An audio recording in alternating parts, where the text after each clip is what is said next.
Recording in progress. This has no real temperature control. It just relies on that. And that turns on the power. I never plugged it in, but I know the guy that used it before me, and he used it for years. That's the wrong camera. Hello, Art. I hear you, but you're real low.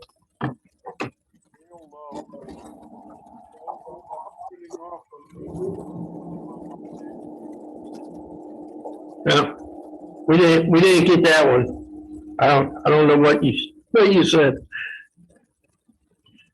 You did, Jim.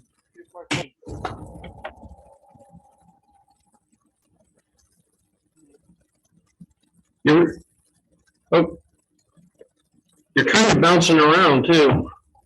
Oh well. Are you having an earthquake? Not recently.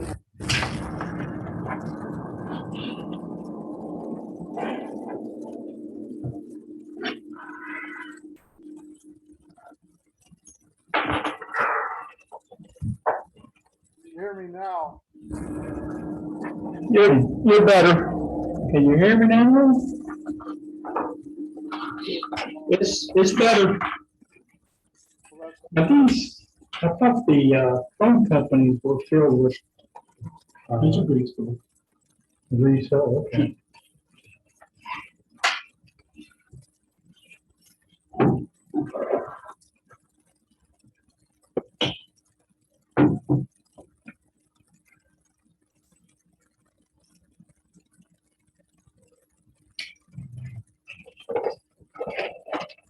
Yeah, has been taking my old electronic junk, and she's been taking it apart just for fun. But this That will hopefully take you part to they take some of the good resistors and capacitors out anyway. Get those electrolytes out, add them to my self collection.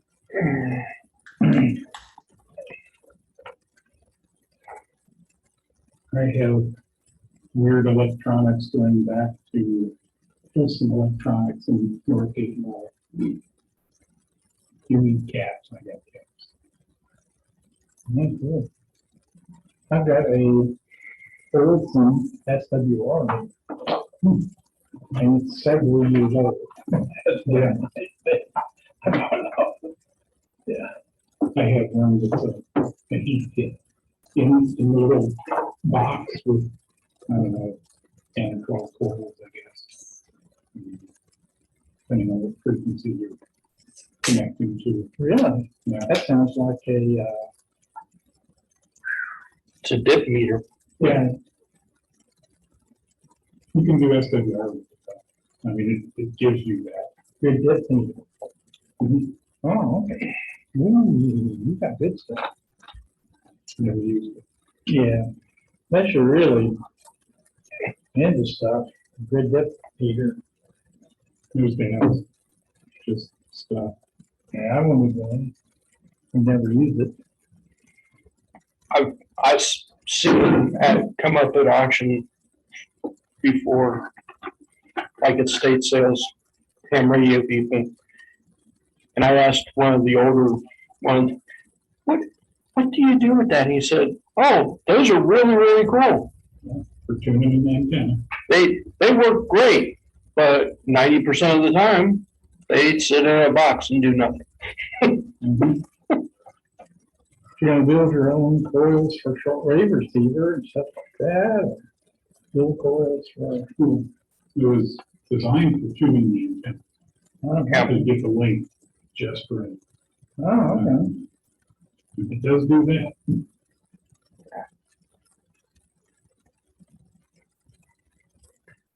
That thing you got, he's got a electronic antenna tuner thing.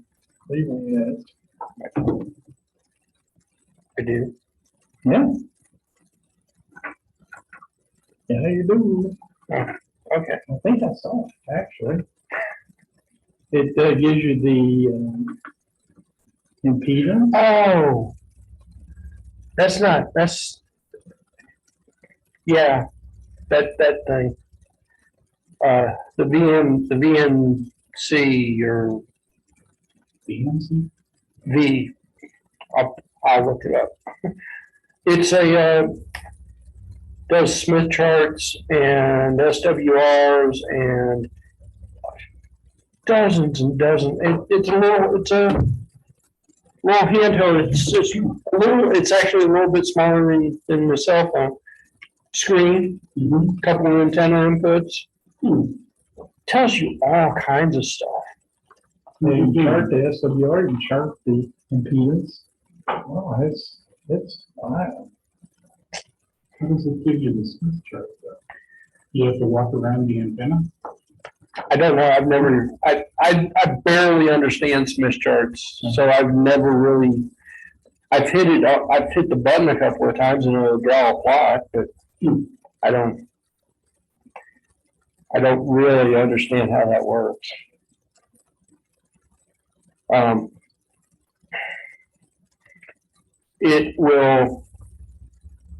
It's more like an antenna tester than an antenna tuner. It'll tell you Okay. all kinds of Is this stuff. the vacuum comes in or is this a vacuum? That's where this used to pick up. Oh, okay. Oh, okay. And that's just to jump out of the vacuum one. I got it. And the flow control. Oh, you pretty much always do that way.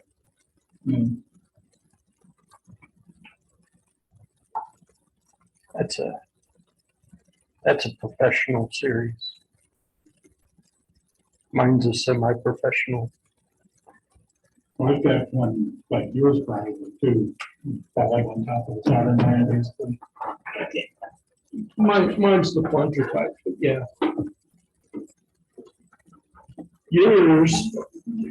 Can I see the tip?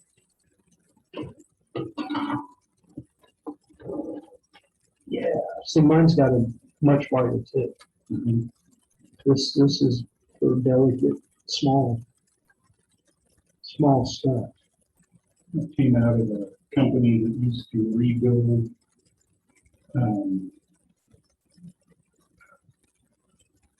cable TV boxes.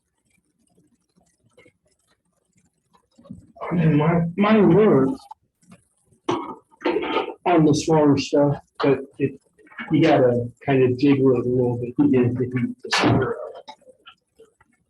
Anything that you could do to make this work better would be to put a piece of silicon tubing on the end of it so that it forms a better seal. Silicon tubing shouldn't, no, you shouldn't have it that hard. That PFT tube or whatever that PTFE. No, actually I've had that. No, they use, it's silicon tubing. They use it for exhaust in model cars. Okay. I thought the whole idea of that PTF whatever, but that it's down inside of the hot end of 3D printers. Yeah. They don't get us out of this stuff iron, I don't think. But yeah, maybe. I've never seen it there. See, 230, no, 100 and I just bought a 7 nickel plated. what is it? I forget what it's set for. Yeah. It's 215C. That's And this is about 300C. Maybe it would work. I have a manual solder sucker that I think has a PTFE nozzle. It's pretty bunged up. the nice thing about those that tubing is it's replaceable. Yeah. But it's some sort of silicon. It's a silicon too. So PTFE is Teflon, technically full Teflon. Teflon. Take Teflon and then stretch it 10%. I know it's real slick. It's, The big thing in Euro news is the EU is voting on a standard connector for power cords for all phones. Did you see that? You know what it is?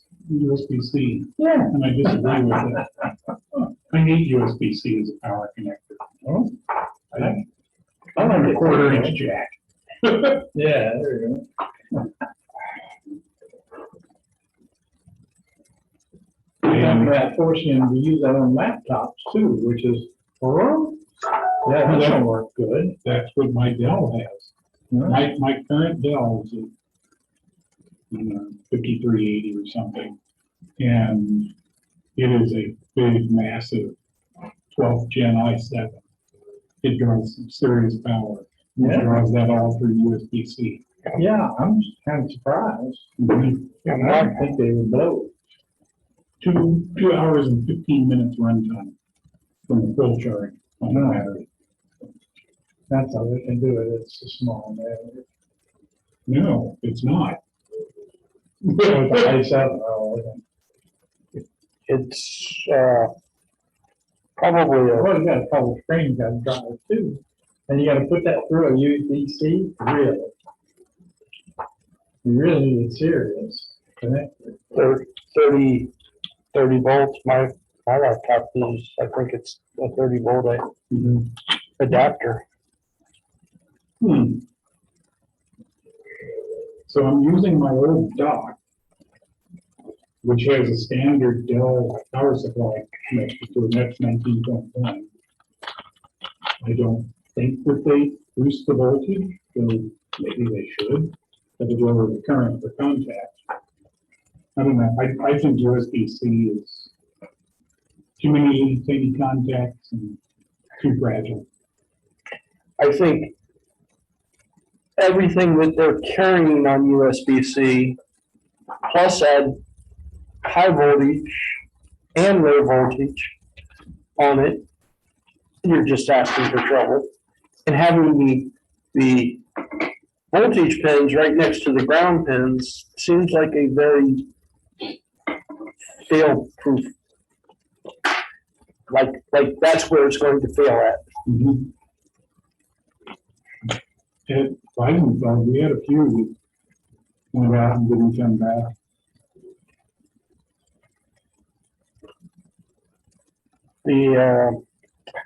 I saw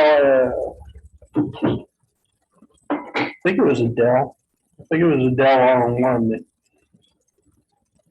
desktop machine that was powered by USB-C. But those are basically laptops in a different case. So I've got a new PVR. What's the matter? It's a end view. I almost heard something from Art. Almost. What is the maximum current USB-C? No idea. Yeah, I don't know what the max current is. Okay. Okay, Google. What is the max current for a USB-C connector?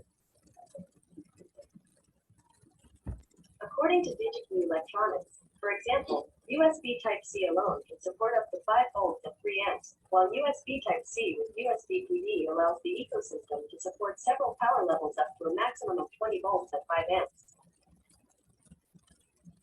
With USB PD.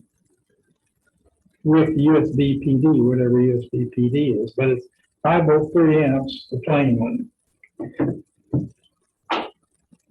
I am almost positive that my adapter says 30 volts on it. Really? Yeah. Of course I don't have it here, so I can't prove it. But I'll look again. I'm almost positive it says 30 volts on it though. What's going on out in California, Art? Artemis? Not much right now. I got a PVR.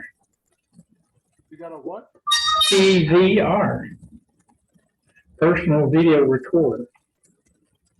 It's a TD tuner with a USB connector that you can plug into a USB drive. And you can record up to 4 terabytes off the air.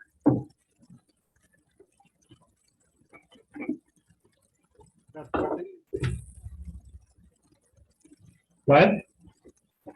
what data rate? Enough to get 1080p. They request that you use a regular drive. They don't want you to use a memory stick. They want you to use a USB Seagate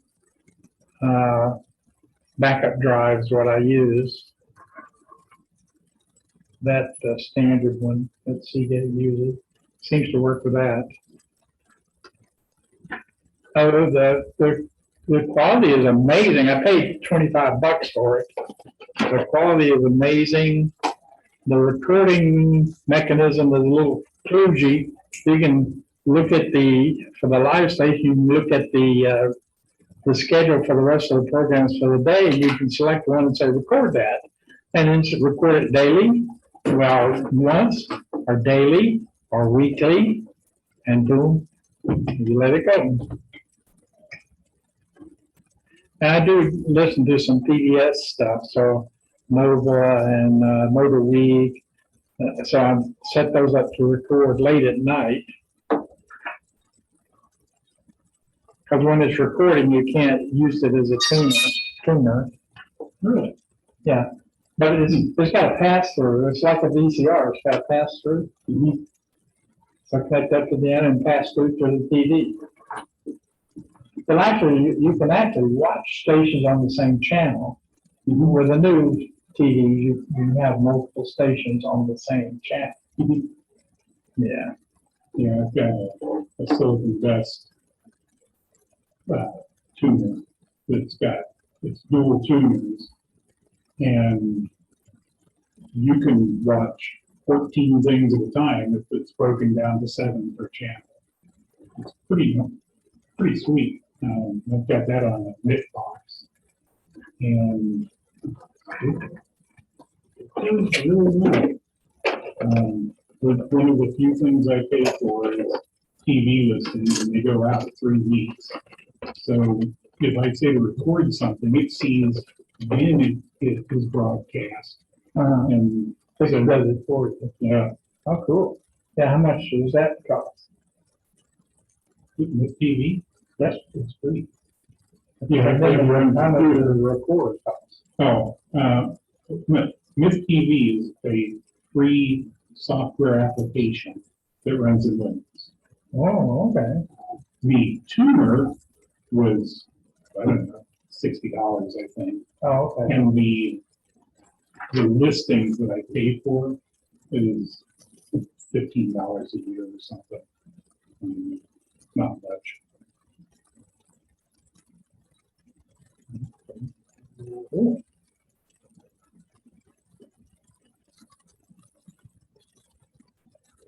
Going slow works against you. Ready to do a demo there, Leroy? And these are $23 boxes have a tuner built in. Mm-hmm. That looks like it works a little bit better than mine. But it does, you can't rename the file. You have to fill out and rename the file. But you can't rename it with a box. And so I've taken to saying my number 1 item that I record has a 1 in the starting time. Mm-hmm. The number 2 thing has a 2 in the starting time. That would be Nova. And number 3 has a 3 starting time. I was kind of waiting to see if Vicente showed up. Or I was just seeing. I got a sample of a different vinyl from them, and I don't think it's going to work any better than the other vinyl. Does it work just on the table? Hey, I know you mix. Left seems to be a bit. Yeah, Art ought to be able to get 50 stations where he is, 50 over-the-air stations where he is. I think your problem is that you're trying to go slow. So, Yeah, I think if you went half speed, it would probably be more stable. the problem with speeding it up is motion blur on them. Yeah, They can't read the tags fast enough or well enough. Yeah. Somebody was talking about those quick connects. So, a couple of weeks ago. I think I'm actually at the point of calling this a sort of working project and being done with it. And moving on to something I else. think it'd be magnificent to step on every ride. Yeah. Something that could generate a little bit more. Or feedback off of the that's difficult. Yeah. You want 3D printing? I did not 3D print those.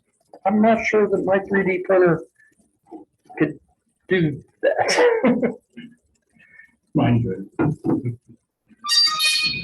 Oh, I think I might be able to print something like that, but how would I get the metal inside of it? Guess I would, Push real hard, just like they do. guess I would just have to. And these are from the distant past connectors.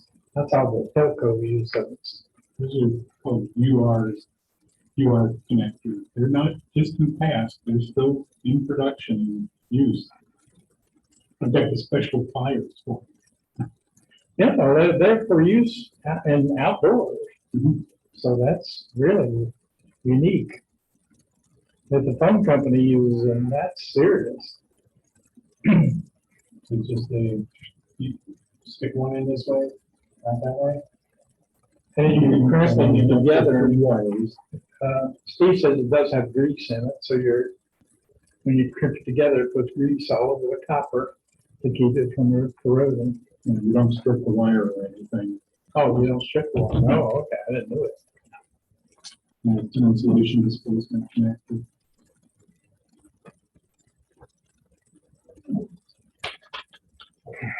And there are different ones for different gauges of wire. Most telephone wire, I think, is 26. 26 gauge. There's a different one for 22 gauge. That's from Walmart, that's a automotive splicing wire. The absolute worst of the bunch. I did respond. You sent me a link for some batteries, AAA batteries a while back. Yeah. I already bought another hair trimmer. Oh, okay. Hair trimmer thing. I have to spend the money to get batteries put in this, but my blades are still old and.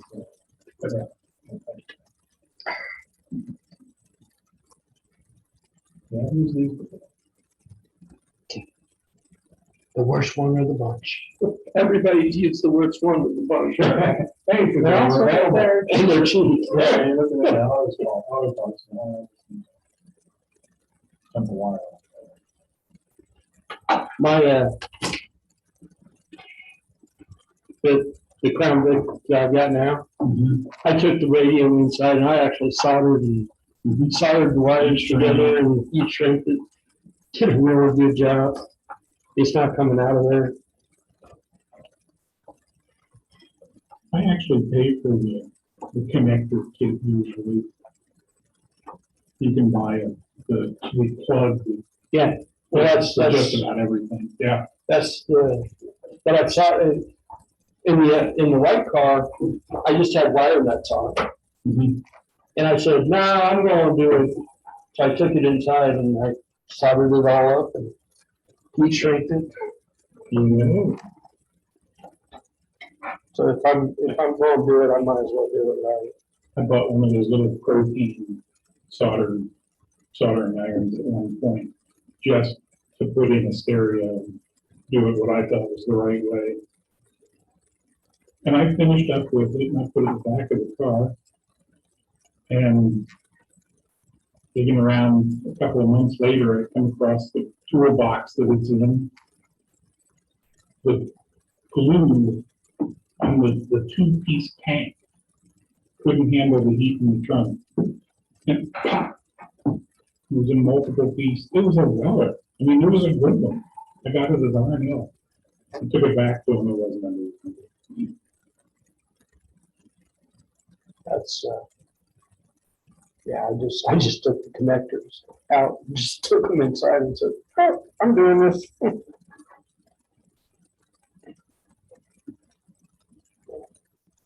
Supposedly, of course, I don't know, you know, I read it years and years and years ago.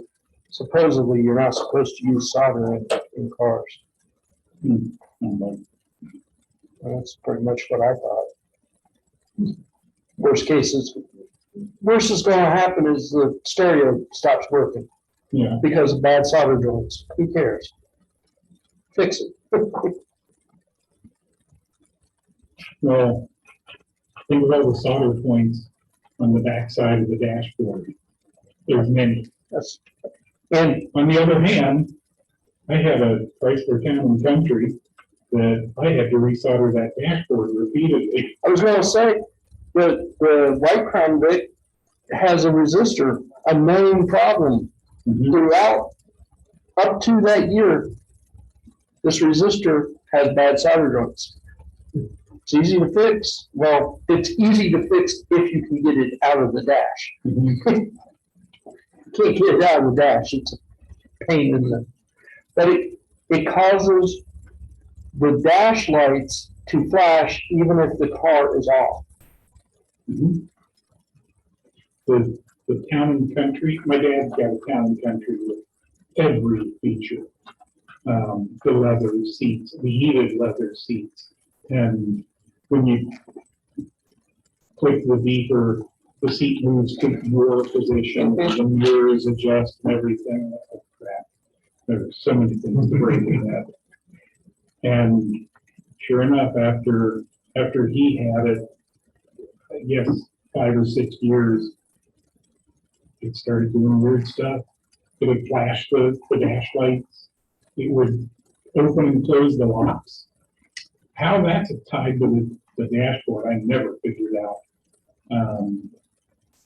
Just all sorts of weird stuff. It installed, going down the road, 50 miles an hour, as the locks bounce up and down, and then boom, over to the side.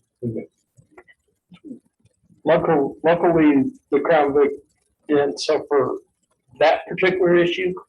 But if you left it sit for a couple of days and then run it, Mhm. the dash lights would run the battery down. Nice. That was pretty much my thought was, The Town and Country did it that just too. sits there and flashes. Why would that run the battery down? The Town and Country did that too. I'd be asleep 2 o'clock in the morning, I'd hear the thing out there, boom, boom, boom.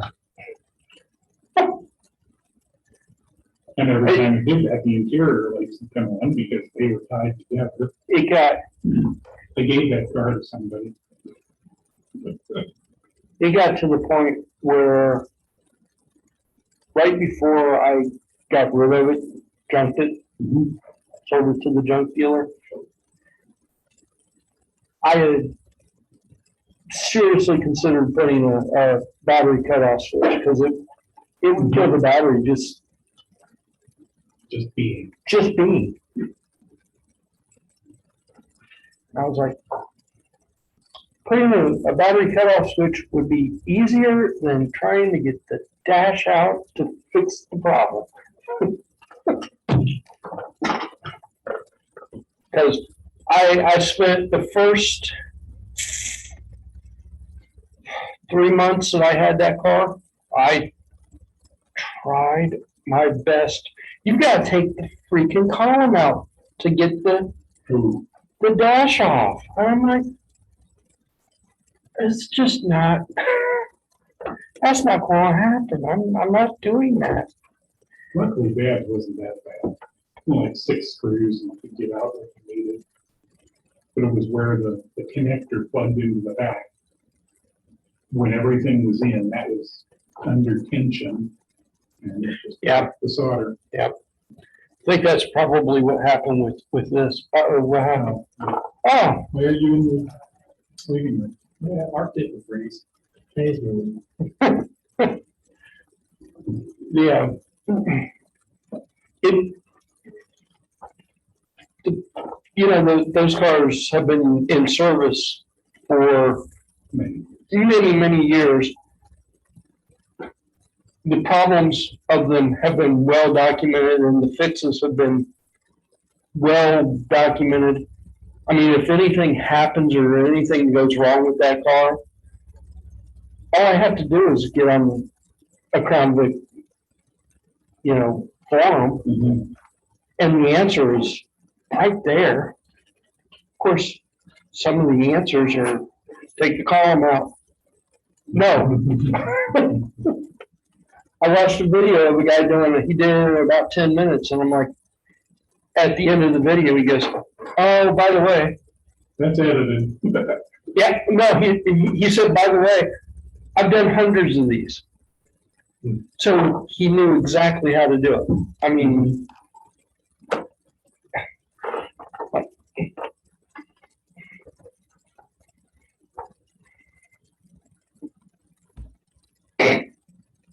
So here are those connectors that we were looking at earlier. Jim's playing with the cell These phone. are connects. I mentioned a couple of weeks ago. And this is what I would refer to as a telco. Steve has seen them around. You stick your wires and then crimp this red thing down with a tool, and it pushes the 26 gauge or whatever wire you got into a grease to keep it from oxidizing. Used by the phone company when I was 12 years old, they were using these things for outdoor use.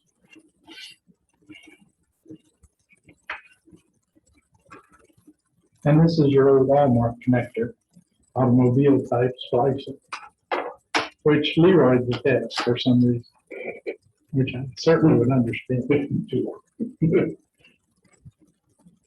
I have seen those being crimped with a pair of pliers Mm-hmm. on a hot wire, and the pliers touch the body of the car. And then, no, That's not good. that's not.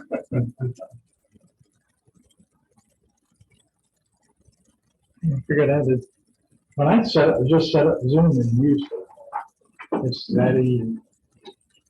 I downloaded Zoom from Zoom,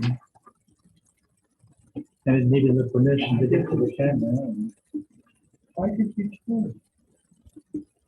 There's nothing on this table that would cause you to do that. Of course, hitting the soldering iron with the wire might cause you to turn. So that's what that is, huh? It's a desoldering station. That's got a vacuum pump in there. Or with a foot pedal. So that is how Jim's tool. Oh, you're going to keep on because you are never going to see another April tag. Jim needs to desolder. That's kind of a moonwalk. Yep. This is one of these talk radio guys. I'm always right. He said, that was wrong once though. It's called a pencil with a brace around.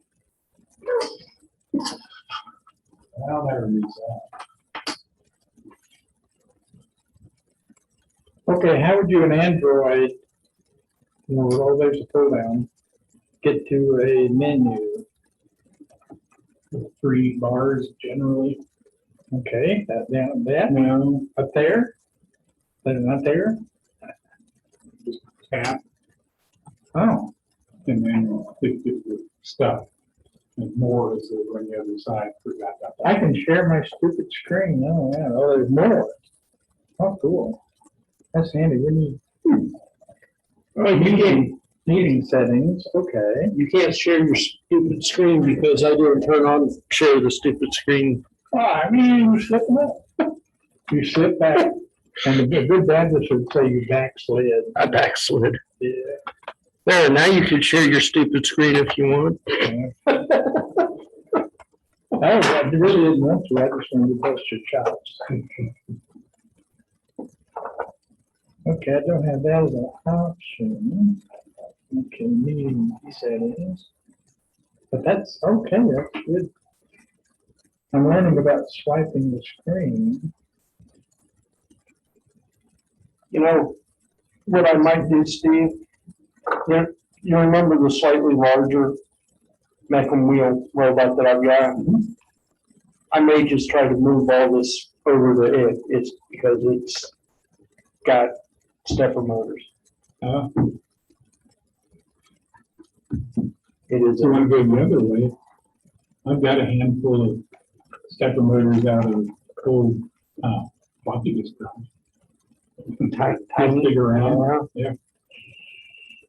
I don't know if it actually worked for anything. They're about the right size. Do you know? I guess it would be easy enough to figure out there's 6 wires to them. No, there's only 4. Only 4, that should be easier to figure out. Okay. Yeah, little ribbon cables and 2 sets of contacts. I think they're like 50 steps per revolution or something. They're pretty low resolution. But that's not necessarily bad, because They don't, as long as they're keeping step, I don't know what difference it would really make. of course, stepper motor drivers would be fine on something that size. You remember what was it? There were some cheap stepper motor, No, yeah, with the that had the transistor. little board to it and everything. Those would probably work. Yeah, the motors were about that big around. Yeah. Zeroed about 60 to 1. Yeah, this thing got so high. Well, that was the driver doing that. Yeah. Yeah, those were like 250 a set for a while. Yeah, I think I've got a bunch of those sites. Those might actually. That thing with the stepper motor driver, that's a 4-in, 4-out Darlington transistor array.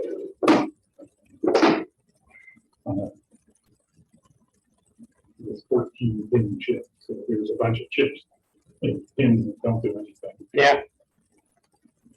But the motor itself is a stepper motor. So putting it on a real driver. Yeah. The motors were okay. If you put them on the little, whatever, the 14 pin. You can let Vicente in, it's okay. Oh, Vicente. Nah, don't let him in. I thought Vicente would come and show up and. Whatever, made little stepper motor driver chips, and they still do it. And those have just got a step and direction input and divide by n, all sorts of stuff. I might actually have some of those Pululu stepper drivers too. They don't get nearly as far with the transistors. Hey. Hi.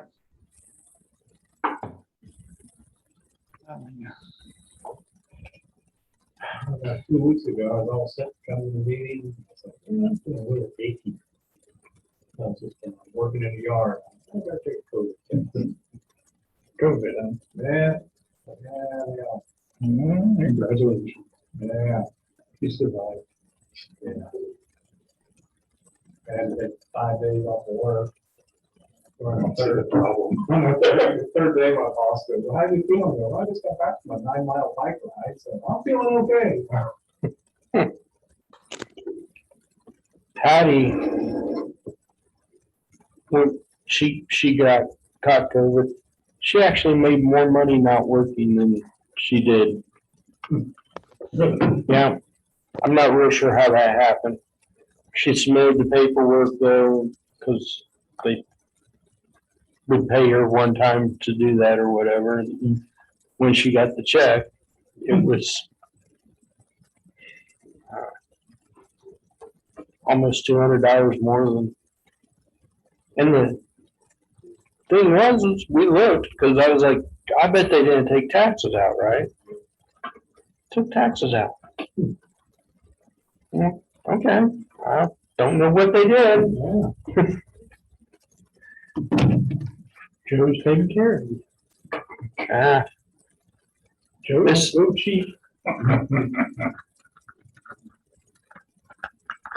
it was the union that she works for that. It wasn't, it actually wasn't Kroger, it was a union Oh, thing. I lived in Cleveland and they started a union there and it was right before I got there. And guess what? There was no corporate in Cleveland. None. Giant Eagle. Giant Eagle owns that river. Oh, is it? Yeah, now. Oh, okay. I see their game. They end in double they look. Oh, They own 40 different names. at least. Um, What's the jewelry store inside of the Kroger in, Fred Meyers. yeah, in Alaska? It's Fred Meyer's. And they sell guns.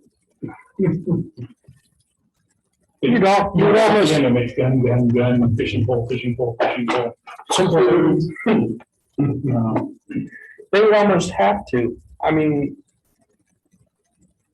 You know, it's Alaska. Fairbanks, Alaska. I spent Valentine's Day in Fairbanks, Alaska 1 year. And I was not dressed for the occasion. The hotel I was in, I was doing some stuff for the Army. And they put me up in a hotel right off the coast. It had 3 double pane windows between me and the outdoors. And I stuck a bottle of Mountain Dew between the inside and the middle pane and took a nap. An hour later, that Mountain Dew was frozen. I had on a nice leather coat and blue jeans. And I walked across the street to Fred Meyer's. And I stayed there about an hour longer just to warm back up for the walk back to the hotel. And I never went outside again. I had a driver show up to take me in. There's a lot of fun stories with that one. I lost my driver's license somewhere in Alaska. This was 6 months after 9/11. Oh, And I'm going to get back on the plane and I've got a big tool satchel with 200 razor blades in it and varnish and I was doing carpentry work. everything that you were not supposed to carry onto the plane. Battery powered sawzall. Yeah, I'm And sure they. I get up to the thing because that was all gonna be checked and all's good. I get up to the thing, they ask for my ID, and it's gone. And they brought out, I mean, I had my ticket, I had credit cards, I just didn't have an ID. And they weren't letting anybody through without an ID. They bring in some TSA guy and he goes through this manual with this thing. Looking for something to cover this situation. It was about page 891. And basically I had to sign a form that said I wouldn't do anything bad. But at this point, it's too late for my checked luggage, or for my checked luggage to go unchecked. So it was all carry on. They put me up in a plane with all sorts of fun toys. Weird thing walking around the airport in Arizona, in Alaska. So Arizona too, but Alaska is different. I saw dozens of people with these huge garbage bags full of toilet paper. That was the thing to have. They were flying with 300 rolls of toilet paper. Well, they could get all the meat they wanted and who eats vegetables. And said, toilet paper, you gotta buy. And they were just, I mean, these were mostly Inuits. And they weren't getting on a jet. They were getting on a little piper or something and getting dropped off in the middle of the snowfield.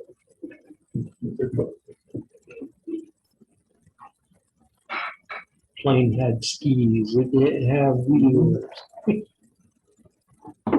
It had pontoons. Yeah. Landed out in the middle of the water. Yeah, right at Fairbanks,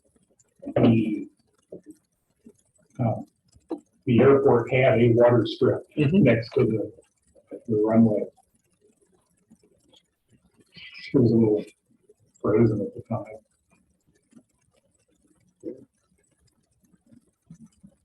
Yeah, Dad went on one of the cruises, and they took a cruise up to Alaska. Got off at Anchorage and somewhere else, but that was pretty much the mode of transportation was aircraft with either skis or pontoons. One of the first things that pretty good politician from Alaska. Sarah Palin. One of the first things she did when she became the governor of Alaska was sell the jet that the previous governor bought because they can't use it. It's Alaska. She sold the jet and got a Cessna. There was like a $10 million jet that they dumped and bought a $120,000 Cessna. Cessna would be more practical in Alaska, unless you needed to come down to the States for some reason. She flew commercial. Well, that's, Yeah. There'd be no reason not to. I regret that she did not stay in the fight a little longer. I would have voted for her. I talked to a few people about her in Alaska, and they loved her. They thought she was just great. She had more common sense, I think, than anything else. Yeah. Yeah. And that's what we could use a little of that. Well, there was that whole thing, the bridge to nowhere, though, that she wanted to build. I don't know if that was hers. I think that was something. It sounds like Boston. The big D. They wanted to build a bridge from one side of Anchorage to the other or something. To an island where somebody owned property, basically, is what it was. Yeah, it was pretty much a bridge to nowhere. And that was her, at least here in the lower part, that was her downfall. She may have been loved up there, but Yeah. down here it was like, why are you building a bridge why are you spending money to go nowhere?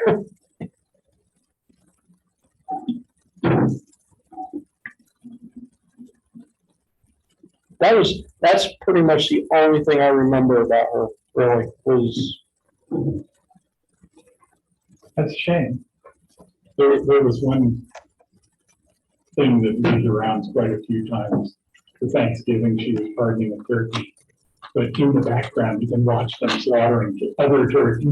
This one gets away, but there were like 9 in the background. That got a lot of press. Yeah.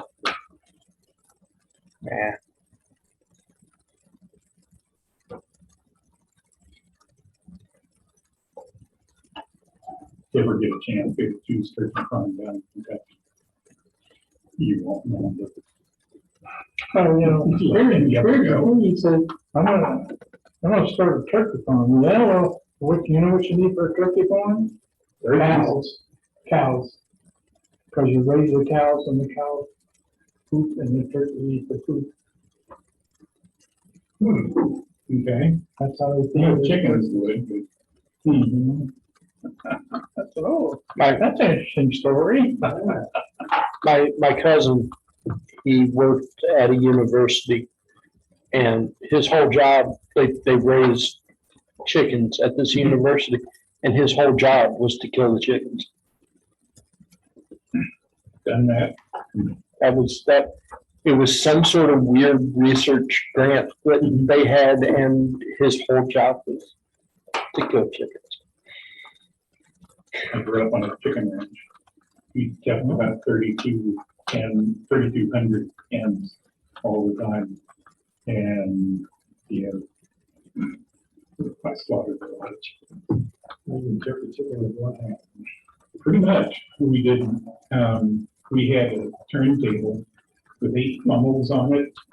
And you grab the chicken by the feet, drop them in the funnel. Eventually they'll wiggle through and stick their noggin out the other end and then rotate it. My play, yeah. All right. Yeah, you can do about 15 chickens a day with that. CPMs. Chicken per minute. Chickens per minute.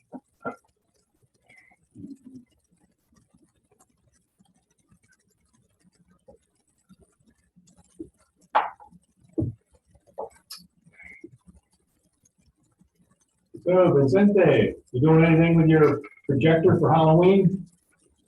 I thinking to do something with my chainsaw, maybe a big spider with the logs and some branches, some carving stuff, but huge. Okay. Haven't seen big skeletons out lately.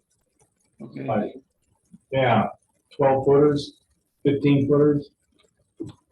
I saw a pumpkin similar to his pumpkin, talking pumpkins, but the projector was in the back of the pumpkin. Shining. I think that there is a pumpkin carving fest or something in Hamilton this weekend. Okay. I've been to that a couple of times. I think they do the carving during the Friday, and then you can visit in the main street the biggest pumpkin winner and all the carving stuff. Oh, they've got things up there that are 1,200 pounds. Okay, something like that. Those guys are good. It's worth checking out. I never been the Friday. You know, the Friday is the day that the people is carving. They are installing all the stuff. And maybe they do the pricing of the biggest pumpkin, and because during the weekend there is only exhibition. It's no one carving. You know, usually. But I don't know. We've got no truck signs on the lights now on Cincinnati Dayton Road, the Todd Hunter exit. It's got a no truck sign on it. Amazing. Is it helping? Nah, maybe a little bit. But we're encouraging people to understand what it means now. I sent the cops up to Likens today, go chat with a guy, and sent him down to Dixie Tech CNC the other day to talk to the tractor trailer guy. So, and they're playing along, so they're good. They're, if I can tell them where to go, instead of saying one went by, and you never know what they're going. Yeah. I'm getting there. Some of them's coming from DHL. I found a new steel manufacturing place behind Maid. Yet another one. Our steel process. I live right off the Town Road in Batavia. And it's mostly straight and then it goes down a pretty steep hill, zigzags back and forth, and then under a 12-foot bridge. And there are signs up when you turn, there are signs up on the way, there are signs up at the top of the hill. Last week, 2 weeks ago, something like that, I'm coming down that hill because I go down that hill quick. And cars coming up with flashing their lights. So I slowed down a little bit and some guy was backing a tractor trailer. It's a mile and a half from that bridge to the next driveway. And he's in the wrong lane. He should be in the lane going that way. But since he's going backwards, he stays on, nearly over into the tractor trailer. And then I'm like, oh crap, there's somebody behind me. Don't know how that ended. I kind of wanted to call the cops and tell them to come out and escort this guy out. The stupid thing is, at the bridge, there's a spot where he could have turned around. And it would have taken him a little while, but not as long as backing up that hill. We've got a huge, brand new warehouse off of Saltzman. Huge. I went out there last week. I didn't know what it was. You know what it is? No. Bed Bath and Beyond. Really? Brand new, unoccupied, huge warehouse. It's a long lost. This is not true. Somebody gonna get a picture of this. What? No, this way. It occurred to me to use Zoom on the phone, so you're nothing now. The long lost way. Hello, everybody. What's up there? How you doing? Right? You got anything new, Mr. Ray? Since we don't see you often. I brought a refrigerator from the truck. It's gonna go over to the front. That's newish. It's got automated ice maker in it. Then I have that for automation. Okay. That's automation. You're right in there. Now it's just been a workload for it. I was down in Florida. We did like 17 laser machines, 2 new ones, and 15 cleanup service calls. And we got out of there right before the hurricane hit. I'm hoping they're gonna call us back down there like everything's destroyed. Hi, our insurance said we need to buy you. Yeah, that'd be fun. But no, everything's gonna go pretty good. I've not had time to sit and play with anything. And you know, I got this beautiful server that supposedly is working and running, and I haven't had time. And nothing. Even on vacation, I couldn't do anything. I just checked. Yeah. Nothing happened. Nothing happened. I made sure today I had to replace a couple outlets in the building. I made sure I did not turn off the server. I'm sure that record did not, because it's a dedicated outlet to phone and server. So I made sure it's not.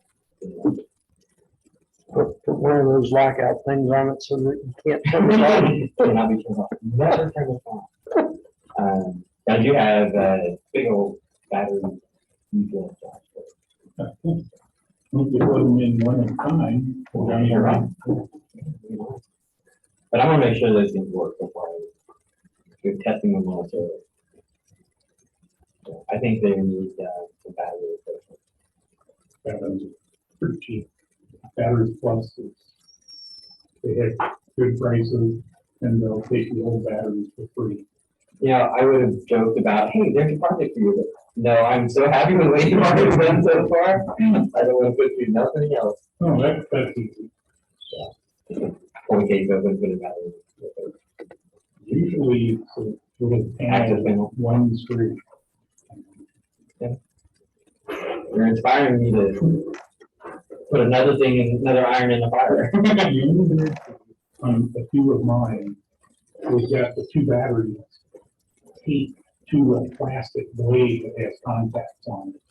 So if you pull that out, disconnect those, you take the batteries off the blade, put the new batteries on, you got to wrap it with tape.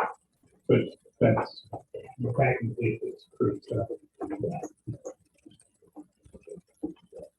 I keep with fiber in it. Once it's in, it's supported. You just need it to keep them from going sideways. I've got 3 battery backups to data centers to need rebuilt. And I have 5 or so servers that could be rebuilt. And I have like 18 computers that are ready to be rebuilt. They just don't have any. I got all the hard drive mounting equipment. I don't have any hard drives. That was one of the requirements of me getting the computers to be able to pick up. Right. But yeah, you remember, I got that RAM for it. And that RAM should be compatible with all the computers. Yeah. Great. More work to do. SSDs are pretty cheap. They're The basically, smaller the SSD is, the easier it is to back up the machine. yeah. They're basically giving away solid state drives at Microsoft. If you're a new customer, you have a new email address. Yep. If I had my email server up and running where I could put like technician David at robertradio.com, I could do that. Get 1 week. No.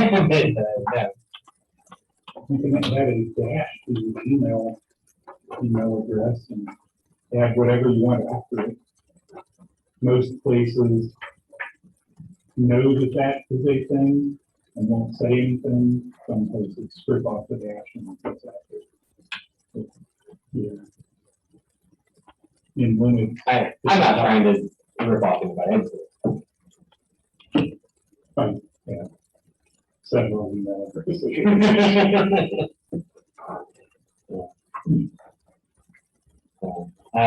The clinic has come along nicely.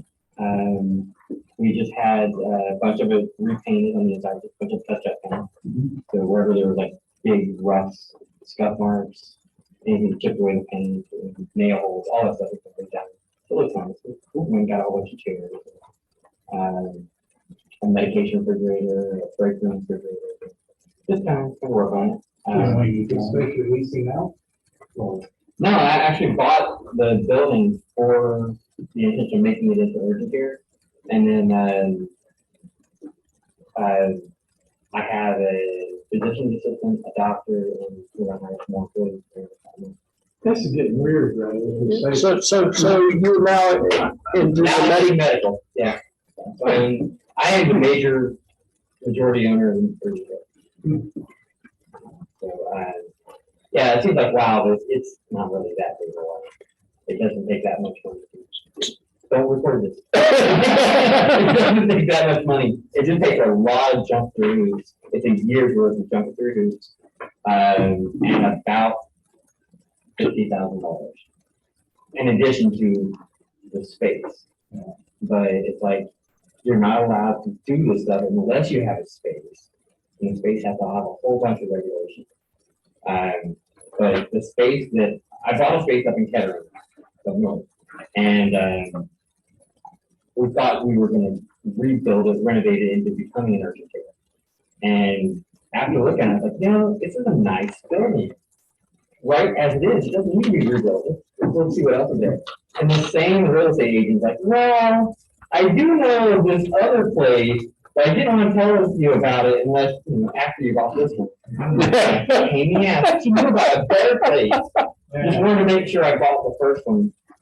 So, the second place is actually, Not bait and switch, this is this is just you two hooks. Two fishing poles, one fishing pole, two hooks, yeah, exactly. So, the second place used to be a urology clinic. And it is separated into, I think there's 10 offices, like carpeted offices. And then there's 9 patient rooms. There's like a counseling room for mental health. There's a break room, a lab hallway, like 3 primary care physicians' offices right up in the front area, reception room, waiting room. It's a really nice place. And now it's been painted all stuff around. It's even nicer. I'm probably gonna wait a year before I put in like all new carpet. It's, it's gonna be a few $1,000s. on board. This is a promise that they can generate their own revenue. Well, with the promise that they are a young physician, that really they have no company that's truly committed to them. I mean, as just an employee physician to an urgent care company, there's no, absolute commitment that they're going to be there. There's no commitment that they're going to get paid next year. Well, what I did was I said, hey, I'll make you part owner. They said that there are no one doctor places in Rome. This, they're a group of them, and well, somebody's offering a place for them. Yeah, I'm operating this as a clinic. These places, these doctors, look, here's the place. You have part ownership. The problem is you're going to make crap money for about 3 or 4 months, and then we're going to make decent money for the next year. Then you're going to make money for another year, and then you're going to make the third year. So it's like crap, decent, good, decent. But the third year being only decent is because we'll be opening another facility. 2 years later, we'll open another facility. 2 years later, we'll open another facility. But ownership is not going to expand to more people. Ownership is only going to expand on the first facility. So, yeah. But I've left enough room that if somebody is like really, really appealing, that there's still some room to share ownership. So you've kind of done where I kind of wanted you kind of getting out of your, I love this. I love it. You've gotten into this business where you kind of like building things and doing stuff. And it's not engineering, but you kind of like it. Yeah, You saw into the Middle East. No, I haven't. You haven't been here? There's another guy that has been to the genre. And he got one of my paintings hanging in the forest. Because he found it at the journal. And I was like, oh yeah, just take a look at it. He took it home, did some research on the painting. And he's like, this is like $200-something painting. I'm like, oh, well, good for you. He's like, no, I want to give it back to you. I don't want you to give it back. But, I'm not in the painting business, I'm in the building business. So, yeah, I've been buying one building, then another building. Just buy it, fix it up as much as I can, rent it. Buy another one, fix it up, rent it. And the whole point is I'm trying to build my retirement. I'm not a doctor. And everybody's like, you're into what? In urgent care? You're not a doctor. No, I'm not a doctor. So that's why I need partners that are doctors. You're an entrepreneur and not an engineering entrepreneur, a geeky entrepreneur. It's just his filthy rich. I mean, not entrepreneur. Yeah, you're right. I wanted you to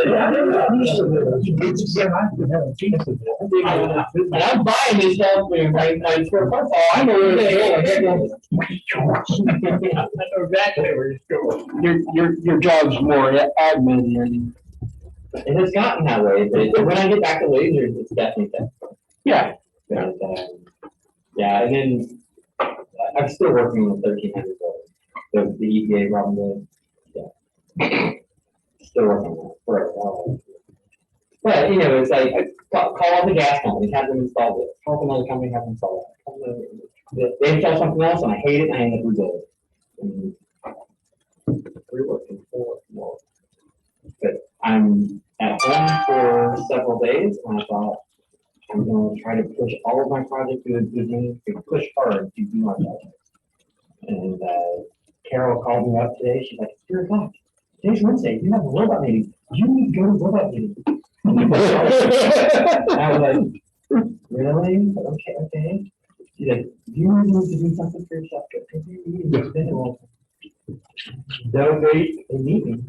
Delegate and push away. And you work here and delegate. I delegated a painting company to do touch-ups. That's good admin. Good admin. Make other people do your work. Get your big manager to keep the work away from you. Yeah, well, we're going to be manager. But, so one thing, we needed a refrigerator for medication. It has to stay cool until it's mixed. And then once the medication is mixed, we have to run it or whatever. Then it has to be nearly frozen. So we have to get stuff to refrigerator for that. So I'm looking for a refrigerator. Okay, well, we need one for the break room too, so another refrigerator. So I found somebody who's selling small mini fridges. And I think they won't be having it much to do. It's like basically it's an open box. And it's like they're buying select stuff from Amazon or from other stores. So they have like dozens of refrigerators. So I go there, I'm like, okay, I'll take this one. She's like, oh, this one's broken. This one's broken, won't work. Okay, what's wrong? Plug it in, my work. Okay. She's like, you want bonus, you want you take it. Okay, I'll take it. Yeah, it was a loose wire. There was a, like the crimp-on connector was in like just bad from the battery. She's like, I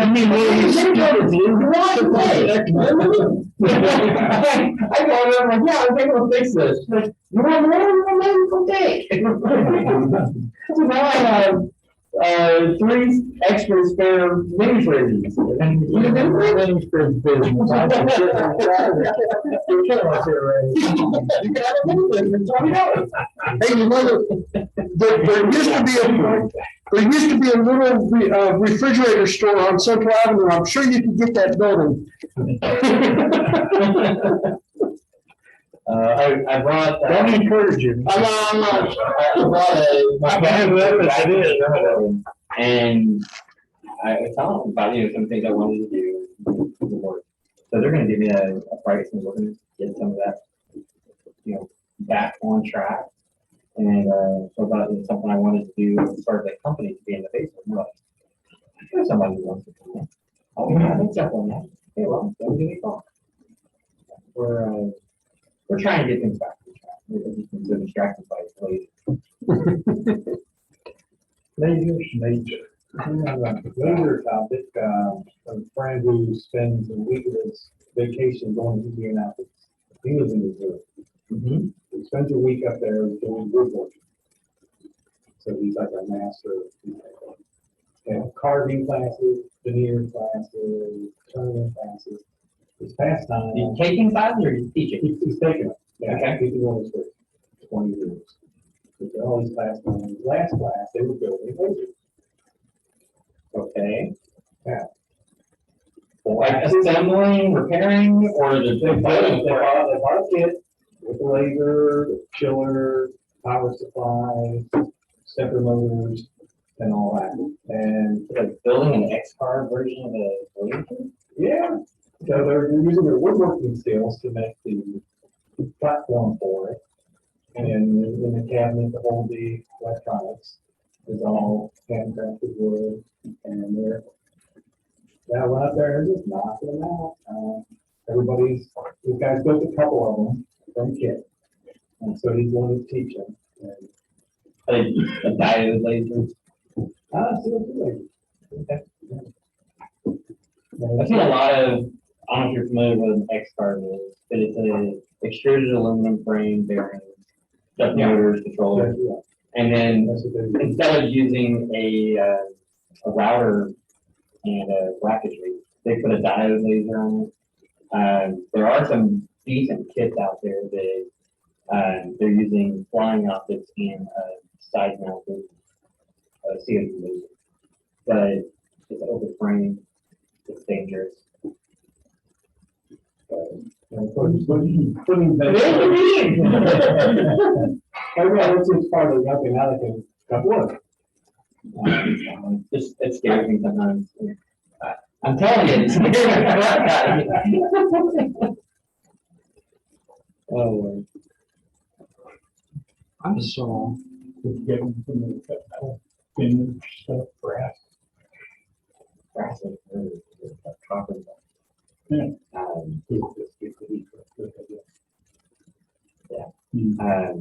So, you guys remember how I was trying to buy a laser about a laser, and I paid for it, and they manufactured it, and we were getting ready to ship it. And shipping prices went from $6,000 to $26,000 for shipping.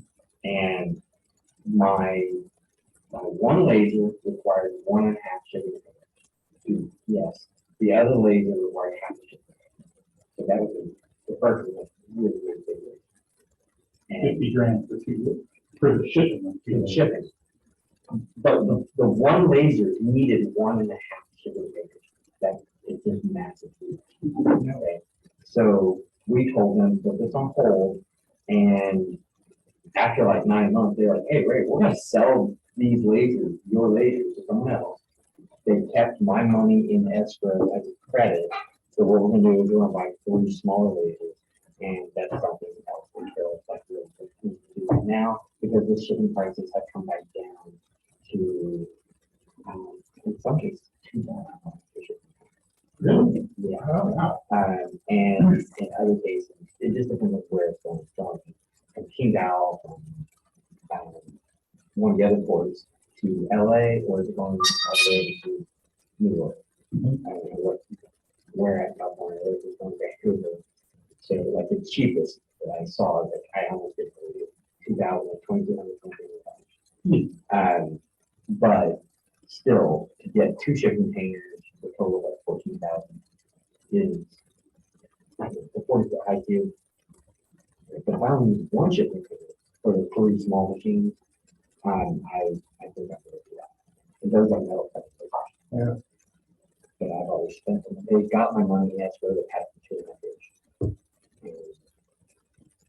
inch. That's a lot. Haven't paid that alone. Don't put that. It's been recording, Ryder, darn it. Not much I can do about that at this point. I think we won't publish those. But Ray's not here, we'll publish it. And right here, don't publish. We'll just put up a black screen edited for content. I did that with one of the videos. I did. There was something going on, and I put a black screen and knocked the audio out. We do have a separate laser machine order that's coming from China. And if you guys, whenever I've got you, if you guys need something from China, a motorcycle, One of those really cheap electric cars. a Rocketta motorcycle, earphones. You want 5,000 earphones? Okay, we're gonna do that. Sanyo earphones. Sonya, not Sony, Sonya.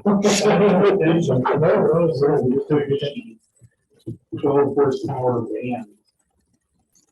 Yeah, If you get an older one, but it's gotta be before 90. knew they sell those as kits. I don't know, I didn't. They sell those as kits. They come in a box that's about this big. And it's a crate, Really? and it is so condensed, just take all part off of the crate. It's the IKEA van. It's the IKEA van. It's basically, it's like having I don't know if you've ever seen my 4-wheeler, but instead of being a 4-wheeler, it's a truck. It's like the smallest truck I've ever seen, but it's a truck. Okay. Whenever it's Kings Island, they had You got to be careful though, because some states don't consider it, they're not legal. Well, you just don't have to have a license or they're not? No, actually, the United States legalized all these, the ATV car things, the like, roll cart dune buggies. Canon makes them.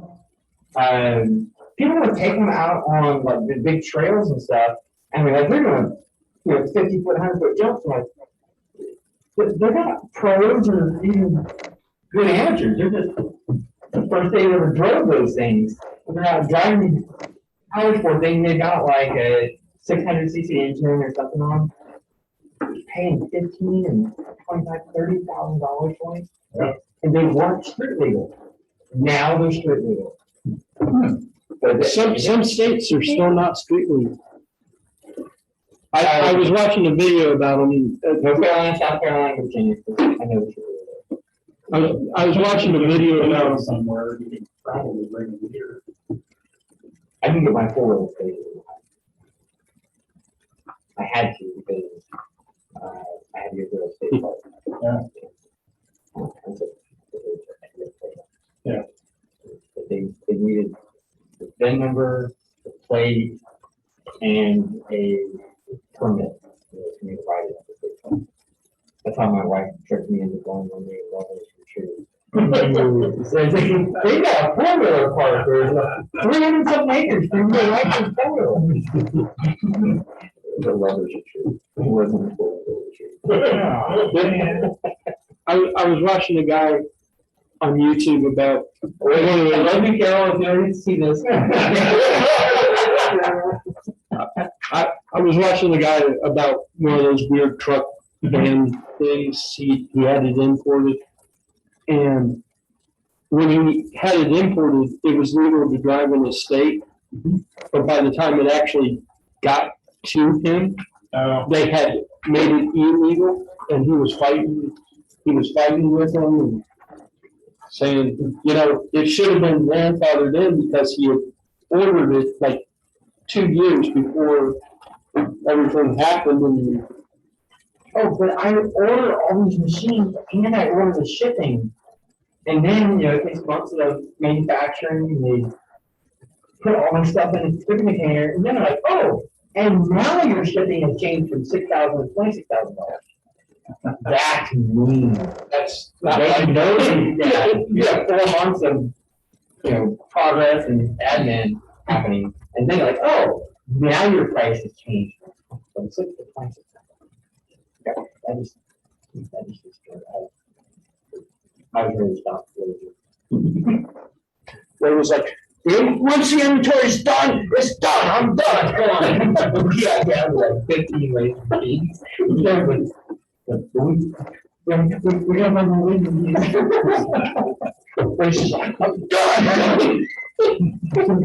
Now we're back up to like 80. And she's ordering another 20, 30. At least shipping has become a little bit more reasonable for you. Get paid.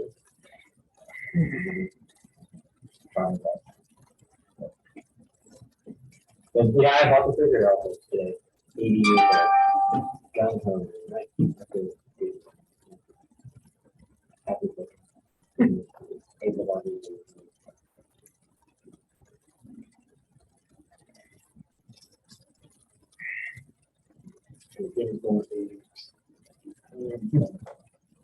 Hey, Jim.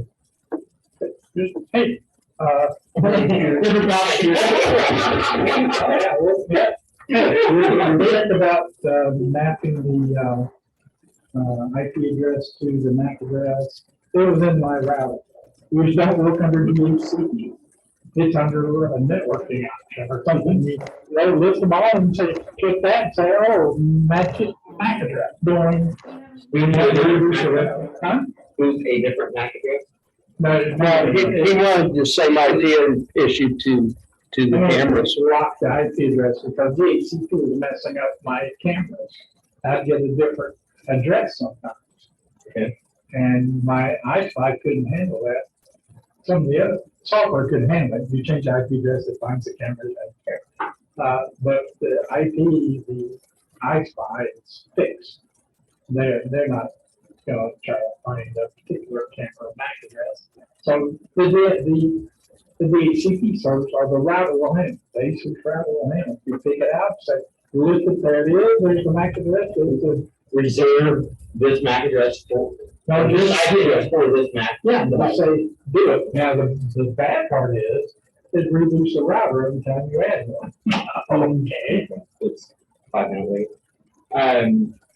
That's about, it takes about a minute. I went to do that, and what I was doing was I was trying to get my device to have an IP address that was outside the assignment pool. You understand what I mean? So if your DHCP is assigning addresses from 192.168.1.50 and ending at 199, I was trying to reserve an address of 201 and reserve an address of 202. And it was saying, you can't do that. Even though you've locked on this MAC address, you cannot reserve it at 201 and reserve it at 202 because it's not in the pool. So that might be something you check out. And that happened just a couple days ago. That's interesting, because my router definitely would let me go outside the pool. To reserve that MAC address, mine the MAC address. Okay. Well, I guess if it's outside the pool, then it's not gonna mess with it, it doesn't need to reserve it. Yeah, so, some of my hard codes. I need to do a static MAC address. Okay. What they're saying is if your router will let you do that, it'll still assign it. It just does whatever inside the pool and then specifically assigns. So it skips that IP address and reserves it for that MAC ID. What if it never sees that MAC ID? And Then it never assigns it. never assigns that IP address to anything else? Right. Okay.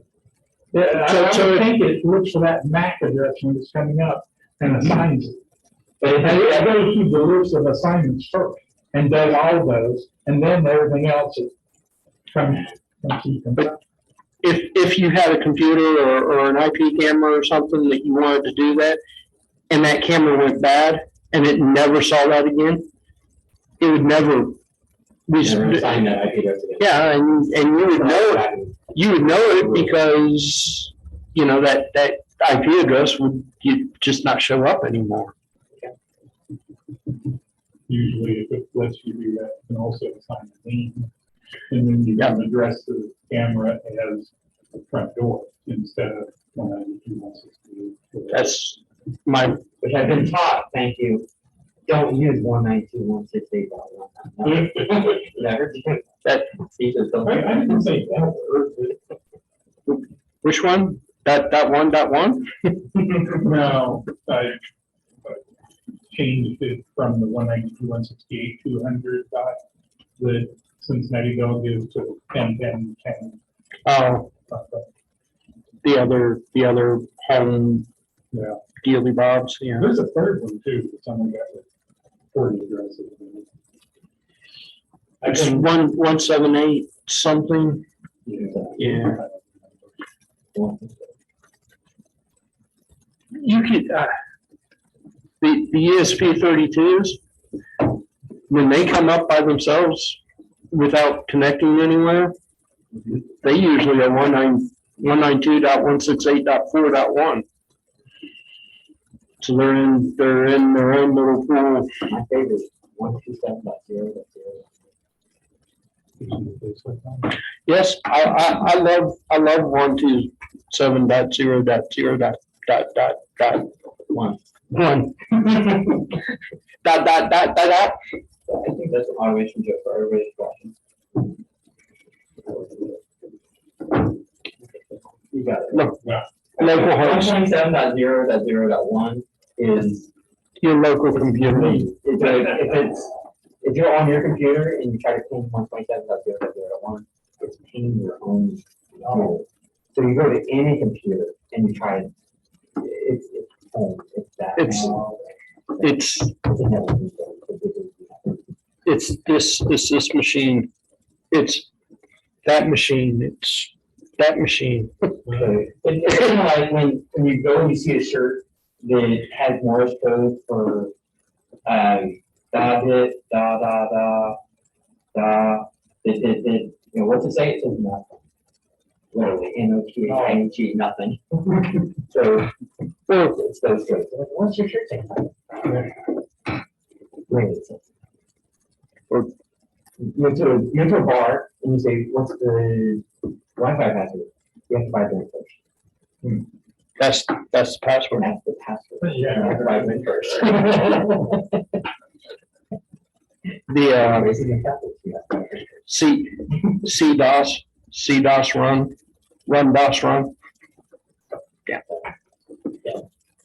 I have been working with my ubiquity stuff, and I like it more, and I like it less. I like it more because it is easier, it's a full inclusive system. I like it less because it doesn't let you do that system. There's no way to use anybody else's camera. I can't grab any IP-based camera and use it inside the ubiquity camera system. It has to be a ubiquity camera. And there's 30% more than.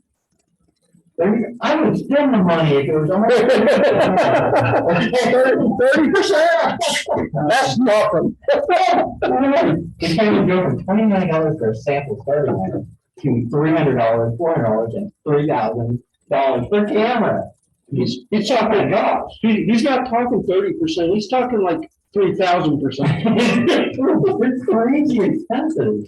We're not that much better. We're on Reddit. I'll put that as Reddit's an online thing. Homeless. There's a group, our homeless.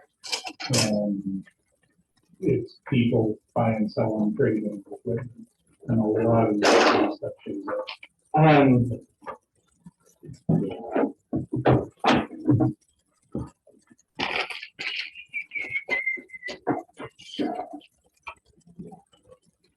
I've got a lot of networking stuff that I need to clean up and clear up on in my rabbit hole.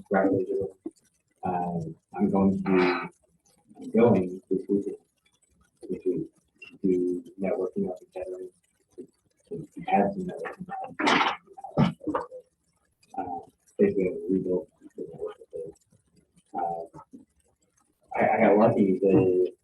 The company that decided to move into that building, they decided, hey, we want to lease the building. Start our lease now. Okay. Oh, by the way, can we take out all the wallpaper and repaint everything with our company colors and make it nice? Oh, okay, fine. Sure, you want to pay rent and renovate my building. It's free! What's going on? Yeah, like, well, you know, the wallpaper and the paint and stuff, it was fully functional and I'm happy with it and the carpets are fine or adequate. But yeah, but we don't have the fine colors and what you carpet on. Go for it. You want to do it? Yeah, just, sure, no problem. Yeah, you're gonna run to keep doing it, you're gonna wear it. You know, replacing the carpet, you can just that so many times, and it's gonna get ragged. But yeah, They signed a 5-year lease. And it's an insurance company, and they're not gonna be too bad. It's just something that it's not too rough. So, kind of like it. Yeah, compared to one of my other buildings with dynamic guys, they're in boots and dirt, tromping all over the place. It's concrete floors. That's it. but you're moving into better properties, it sounds like. And that's, you know, if you're inclined to do that sort of thing, unfortunately, you have to put up a lot of money, but you might be able to do that. Well, invest now and enjoy later. But you need to enjoy now and later. You need to prioritize. You need to figure out what you want to do. You want to take it easy and make money? Does that sound like it? I'm gonna put that class for you. The one that's the most worth and the least money, guess where that one goes? In the trash. Somewhere else. Lots of money, not a lot of work, or a lot of work that you can allocate to somebody else, that's where you want to be. So you want to have a life, okay? And the stuff that's not making you money. I mean, that's where you need to be. That's what you got to look at. You got too much going on, right? Not that you won't pick up. Nobody else had more that. Next week. Yeah. Ray has never, ever heard that he's got a lot going on, ever. Never heard that. Yeah, you need to do what you like to do, that's that stuff. So Make your money and do what you like to do. you still got students, working on the robots? Actually, the robot stuff is allocated to Ashland University. They're taking care of that. Yeah. And we evaluate them once a year. How you're doing. Send me a check. So Ashland's just, you leave them alone and they do their thing and. They do their thing. I wish that they would develop more, develop better. But I think that for them, I look at it as they have a club. Yeah. That plays with the lasers, tries to sell stuff, and they're not incredibly productive. I would love to see them developing iPhone apps, Android apps, more programs, better packaging, all that stuff to make it a real company. But their students are treating it more like a club instead of treating it like it needs to be a profitable business. Because if they were trying to be a profitable business, they would be bankrupt. Right? Or their venture capitalist investor would have fired them all. Ray would have said, They no fired more, them all, man. no more robots for you, go away. Yeah. I'm seizing all your Assets. Down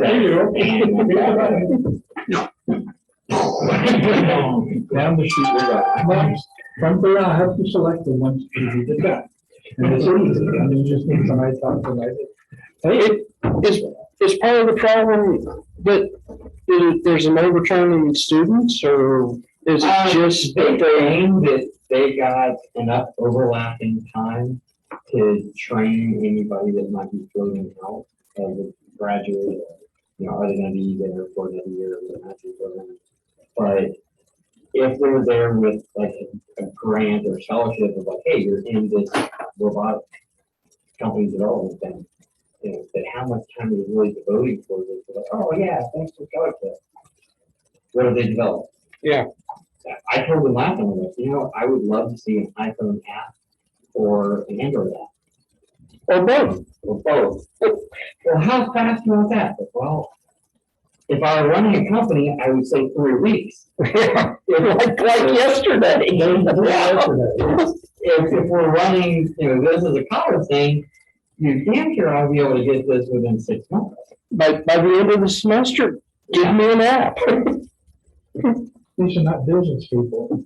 And then look in the mirror, was that a business person you're looking at? You're turning into a business person, I hope. So Sounds like it. And you can enjoy that. Learn to enjoy that. I mean, I kind of enjoyed that.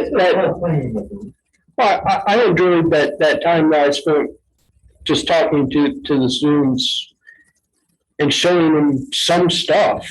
It's great to talk to them, it's great to teach them. But if they're not doing anything with it, if they're not doing anything with it, if they're not doing anything with it. It's coming in, we're like, oh, well, I'm not gonna study until the last minute to take this test. That doesn't happen in the real world. If you're out there to do an engineering project, you've got 2 weeks to get this done. Your manager knew it takes 2 weeks to do this. Yep. You can't just screw around until the night before and think you're gonna have the time to check stuff, order stuff, have it arrive, put it together. Oops, this is the wrong piece. Now I gotta work something different. And 3D printing takes more than 5 hours. What if you got them to do like some sort of Kickstarter project where they have to meet certain expectations? So my next forced goal for them is going to be, hey crew, I took all of these high impact polystyrene designs and I converted them to metal. Oh crap! Now that I've got metal more durable still low cost relatively, products, you know, they can build prototypes with plastic, but it'll be metal funnel. We still need They've got to do something. programming, you know, and that's stuff that one person can do. I'm program do you want them to write? They, What is the? I have to write an app. And I think anybody can do this. An app that will, that has 40 hours. That it's not like, oh, I borrowed this, you know, Bluetooth car thing, and it will run the robot. No, I want something that's written from scratch or using some other, you know, open source, free, whatever, that writes an app that will connect to our robot and whether it's Bluetooth or Wi-Fi, that we can change addresses, that we can change passwords, that we can change it from being wheeled to tank, that, you know, it's a little bit configurable. But just to start off, connect and drive. And having an app that is ours that will connect and drive it, that should take less than 2 weeks.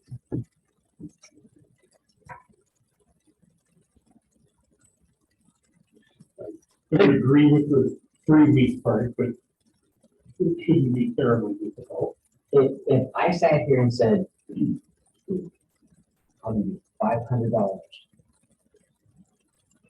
I'll give you $5,000 if you get this done in 3 weeks. Probably not. You don't think you can get it done in 3 weeks? No. An introduction to reality, that's what they need. I have a friend that could probably do it, but his job is writing apps. He's not a student who is learning how to do these things. Right, so these students basically got $46,000 worth of robot parts, two-weight machines, shelves, desks, oscilloscopes, all this equipment, manufacturing supplies, you know, every piece of the robot that the walrus we had times 150. So, and not to mention all the massive amounts of nuts and bolts and screws, multimeters, a bunch of stuff. And so all they had to have was. Now, one of those things that you mentioned, I think has anything to do with writing an app? none of that has to do with software. But the Bluetooth interface, the Arduinos, and every one of them have phones. So, and I gave them 3 computers. They also got 2 iMacs. I understand your goal. Mhm. when I met with them, and none of them were programmers. I mean, and the more we sat and talked about it, the more it became clear that they weren't, but they had a clue once at the end of our session. They actually had a clue, and they were actually making the robot do stuff. Evie, I don't know if you remember her, Evelina. She's one of the ladies here. Young lady. She connected it. By the end of one day, she had fully built her robot, wired it, downloaded the program into it, downloaded the program onto her phone, and got it running and driving. They were very keen. They were very keen to learn how to make that stuff work. And their instructor did have a PLC background, if I remember right. So he did have some programming knowledge. And they were using, they had found different programs. Right. Like Drew and Scratch. They just needed somebody to sit with them for, what was it, 2 hours? Mm-hmm. And explain the basics to them. And once they had the basics, they were pretty good. I mean, I spent 2 days and I wrote an app that will connect to an Arduino. And the problem that I have with it is as soon as I take my phone and do this, it changes the orientation and it wipes out my connection. And I know you're like, what? So it's, Well, you have an alternate, so no, yeah. it's an elevated, prioritization. So what it's doing is it's, everything that's on that form is being reinitiated because it's clearing the form and rebuilding it. So the Bluetooth connection device, object is on that form and you can take it off the form and being higher up in the app. And I haven't done it. I've played it. But I don't know about 3 weeks worth of time seeing as how they work programmers, but they should be doing something more than More. That's why I'm saying that even something like marketing for the box, you know, how should the box be? It shouldn't be like a half brown box. It should be a white box, you know, what color stickers, barcodes, you know, writing documentation. Yeah, any kind of tutorials of how to do this, how to do that. They should be. Additional programs, you know, how to test if your ultrasonic distance sensor is working correctly, how to calibrate it. What happens if you tell it to go forward and it goes backwards? Yeah. Take the batteries off and. There you go. Bang! Makes it a little powerful. What happens if you tell it to go left and it goes right? But there's other things that, you know, if they were designing anything out of it, I'm not gonna expect them to be electronic designers. But if they were trying to redesign the robot, and one thing that upset me, and I talked to them about it, was like, they were taking one of my robots, the full design itself, and they were making a little bit of changes and putting their name on it. I'm like, this is like plagiarism. These are my designs. When the guy was like, well, there's no well about it. Right? This is so very, very close. You know, they start off with my file and just massage it a little bit. Well, I was just curious. I kind of just decided to do a hands-off approach. And Carol, she's like, "Where's all the money?" It's gonna come back. You know, it's not just a lost, forgotten dollar. Something will come back. No, It was a, because I hadn't heard anything about it, you know, for a while, so. Right, well, if I come up with some relation to something to say, hey, you know, this could be a major contribution to the development, you know, now, what you guys also have, what you can do. Like, you know, MIT, their students end up releasing some of that stuff, like the cameras, some of those vision, at least early vision systems came around from MIT, and Carnegie Mellon released a bunch of stuff. I'm up at CMU all the time. Yeah. I've worked with some students, with some grads. I have nothing but good things to say about that. You're just thinking your kids at Ashland could be doing something. They should be doing something. Something to give them the same or similar notoriety. I don't know what that something is, but something. I told my wife several years ago, I said, you know, I want to do something amazing. I don't know what it is. I want to do something amazing. You know, I don't want to be a household name that's okay because I'm doing something more. I want to make a deep impact on a lot of people's lives. But Ray, you're known around here. That's something. oh God, Ray. Yeah. Okay, it's 1 minute till. I'm gonna say bye, guys. Great to see you guys. I don't mean to. I'm glad you got by. Geez, how was Scotty? See you next week. I'll be virtual.